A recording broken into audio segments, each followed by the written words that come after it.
展望未来，居者有其屋的计划必须与时并进。我理解国人对拥屋的期望，一梁一栋，满是期许。因此，我们将建设更多组屋，也尽力缩短等候时间。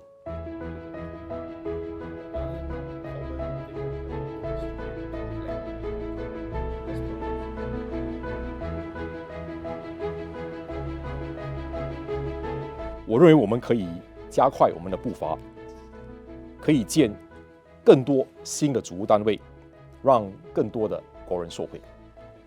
首先，从2025年到2027年之间，建屋局将推出55000个预购组屋单位，比之前承诺的5万个单位多出了10%。我们也将推出更多等候时间少于3年的政府组屋。在未来的2年内，我们将每年推出约4000个等候时间较短的组屋，比我们早前承诺的每年2000至3000个组屋单位多出了1/3。These homes will be built in different parts of Singapore, including new areas like Mount Pleasant, Woodlands North Coast, Sembawang North, and the former Keppel Club along the Greater Southern Waterfront. Each of these estates will have different locational attributes to meet the housing needs of different flat buyers. Building more shorter waiting time flats is not an easy task, especially as land becomes more scarce and demand continues to grow. So suitable sites must be identified early, and the whole construction process needs to be brought forward by about 1 to 2 years. So the flats are shorter waiting time not because the construction was rushed through, but because we start planning earlier, so that by the time people book those flats, some of the work has already started. So we also need to include the infrastructure preparation works, technical studies such as design development, as well as contracting works for the project.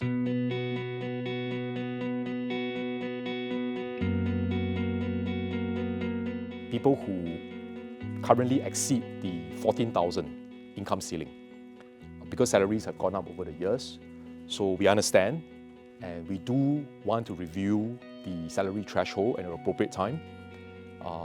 The other one will be singles, who today can only buy a new BTO flat upon reaching 35. So again, we are looking at whether we can reduce the age for singles to be eligible, so that singles can come in and buy BTO flats at an earlier age. Now, to what extent we can make adjustments to this tool will depend on what is the supply that we can introduce in the next few years. Because you can imagine if we lower the age limit for singles, or if we raise the income threshold, there will be more applicants who qualify, and therefore demand will go up. So without a strong supply of BTO flats, we will not be able to meet this new demand. So I think it's important for us to create the right conditions to be able to make these policy moves at an appropriate time.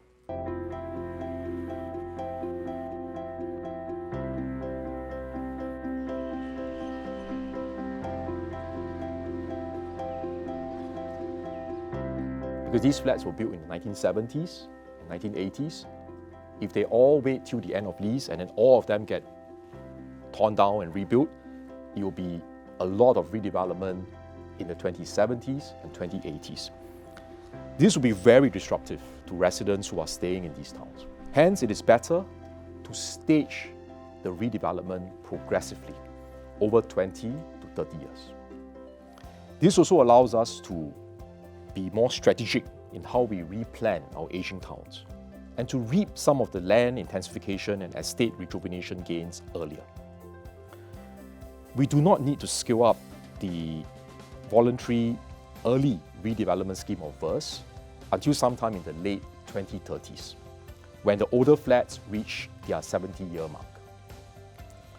That is still more than a decade away, but our agencies have started work on VERS because we know this is a complex policy and a long-term undertaking.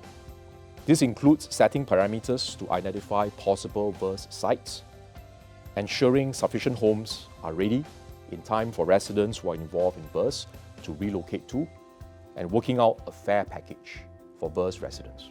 This will likely happen from the first half of the next decade. We will continually review our processes as we go along and progressively scale up VERS by the late 2030s. Our plan is to progressively offer VERS to selected estates in different parts of Singapore. As VERS will be voluntary, there could also be instances where residents who are offered VERS collectively decide not to proceed.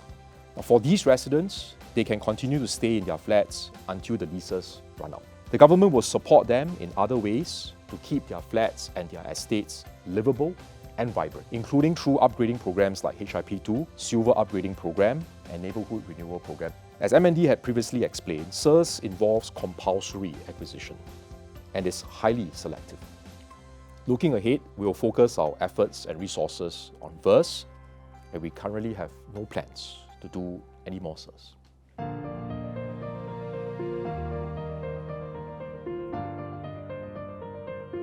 除了公共组屋的居民，住在私人住宅的年长居民也将从我们的翻新计划中受惠。除了私人住宅区翻新计划，我们从明年的4月起呢，这个乐龄易计划就是 EASE 也将扩大到私人住宅。We also recognize that private estates are also going through this aging process with older facilities, and the MCSTs will also need to take a look at how they can upgrade the facilities to keep them livable for the residents. We started with EASE for public housing within the homes of seniors to put safety features, grab bars, anti-slip tiles to keep it safe for the seniors. We are going to extend this to the private estates.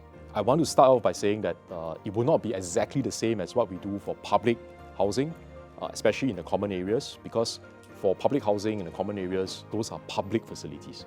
Whereas in private estates, the usage will be more restricted. So there needs to be some differentiation there. So this is something that we will study and we will share more details when ready.